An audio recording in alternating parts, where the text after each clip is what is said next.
everyone, today I'm gonna go over how you know you've come in contact with Fae and how to strengthen your relationship with them.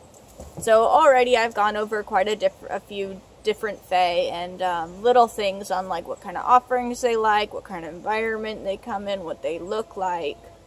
So by now you should have some basic encounters with Fae. So first thing, to know you stepped into a Fae realm, into a fairy circle or something like that, how you know there's a strong presence. You may all of a sudden get sleepy, you may get disoriented, some like brain fog kind of thing. You may forget what you were doing or forget where you were going. You could get lost being like in your own front yard kind of thing. Other things is you may get really dizzy, any kind of unnatural feelings like that is typically how you know there's a strong fairy presence.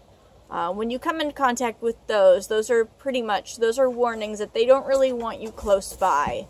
A lot of them put up a defense, a barrier, and that's the way you've stepped through it if you feel those. So first thing you do is you offer your name, introduce yourself. It's just manners, you know. Whenever you meet someone new, you always give yourself an introduction before expecting them to give their name. Then you say, please allow me to pass through this barrier with peace for all, with peace and love for all and harm to none, stuff like that. Anything along those lines works. Just let them know you're not there to cause any disturbance or any harm.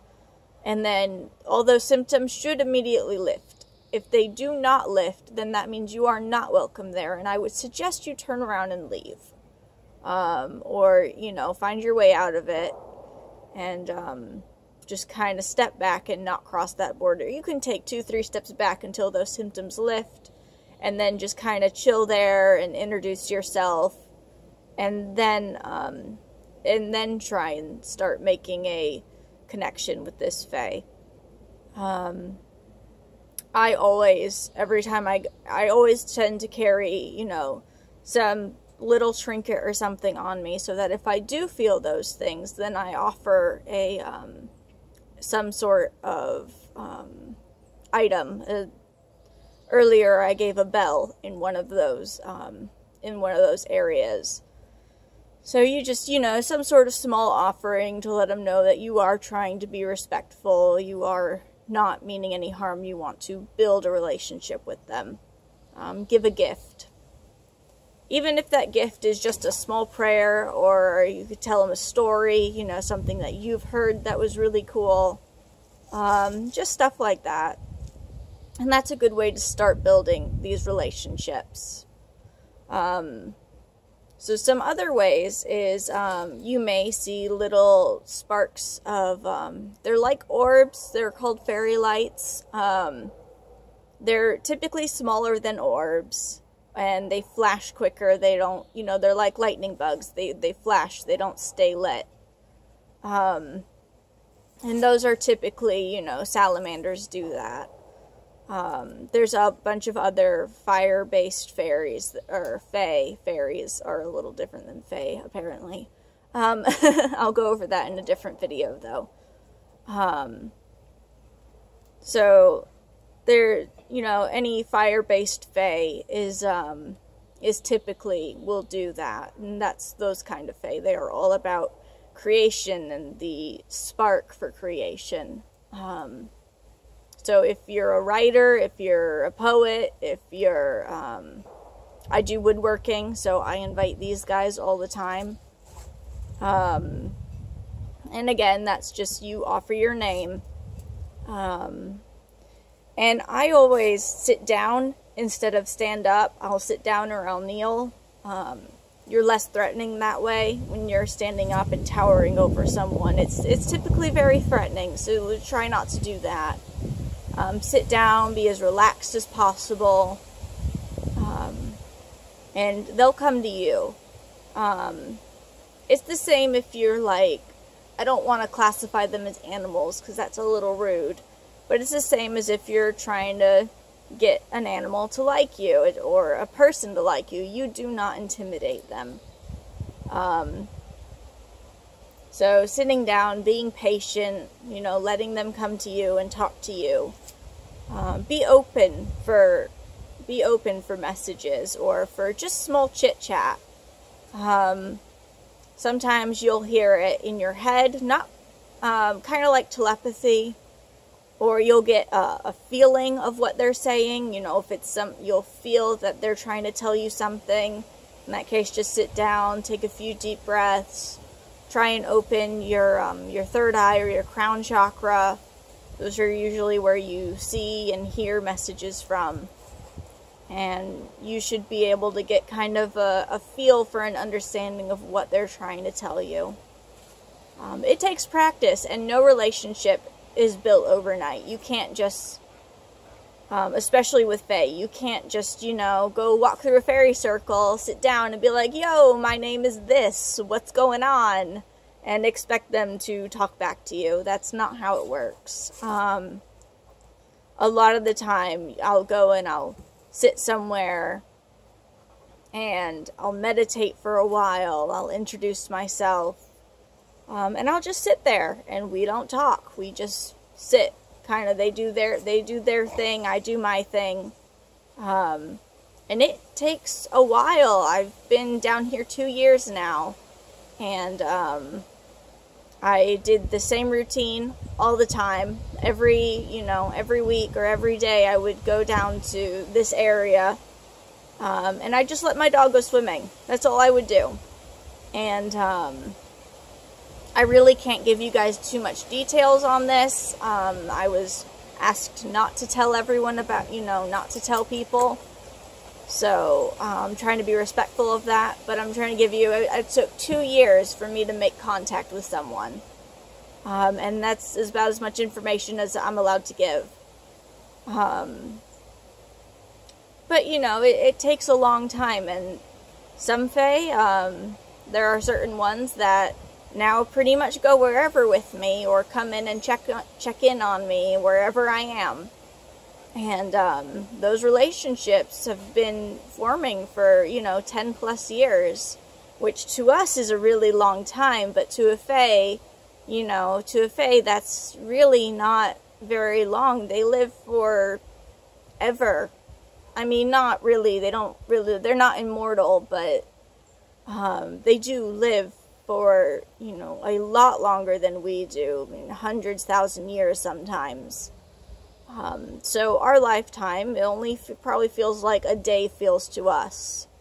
And, you can't expect someone to open up to you that quickly. You have to really be patient. And so if you see a Fae, first thing I would always do is introduce myself.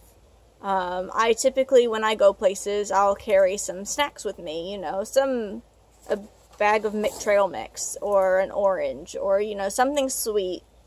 They usually like sweet things. Fruit is good because it's biodegradable. I, again, don't ever offer chocolate. It's poisonous to most animals and some Fae, if not all Fae. So chocolate's not good. But, try and carry a small snack with you, even if it's just like a small piece of candy, like a peppermint or something. You just leave that as an offering. Offer your name always. And then just try and come back to where you felt that presence every day. If you can't make it every day, I always say, I'll be here tomorrow. And then I show up the next day. If I'm not going to be there the next day, I'll always say, hey, I'm going to be gone for a week. I'll be back. I'll be back at some point. And, just let them know that you will return. And if you don't hold your promise, you're going to break that relationship. So, try and keep those promises. Like, if I'm sick one day, I'll return the next day and say, look, I'm so sorry I wasn't here. I brought you this. As an apology. I know I said I'd be here, but I wasn't because of this. Don't just say, oh yeah, I totally forgot, because that's not okay. Try to keep your promises, and that builds trust. It's a long process. becoming friends with fae. But some way people will see them. So when you do establish a relationship, or one of them shows themselves to you, you may get a mental image in your mind's eye of what they look like or whereabouts they are. And that's great, you know, at that point, if you haven't already introduced yourself, or, you know, if you have already introduced yourself, try and make small talk. You know, nice weather today, or take notice of, you know, if it's an earth type fae, take notice of their work, of their flowers that they're growing, if they're growing them, or, you know, anything they're doing at the time. You know, say, wow, that's, if it's, you know, the place I go to, it's an earth type fae, their garden is amazing. And there's a lot of other fae I have. There's a lot of sylph I know. I can talk a little more about them than I can this other one. And, you know, the sylph will bring a breeze through, or they'll be playing music on wind chimes, and I'll take notice. I'll be like, that sounds beautiful, or the breeze is nice today. You know, things like that. Acknowledge their work. Typically, you know, brownies may not like you acknowledging their work. There are some fae that don't. But things like sylph or flower fairies, you know, they do like to share their work, and they do like to be acknowledged. Especially if they're already showing you themselves. So, there's those things. And some people will also see, I went over like little sparks and stuff. That's salamanders, you know. I don't really have much experience with salamanders. I mean, I invite them, and we have a good relationship. I don't know any individuals, though.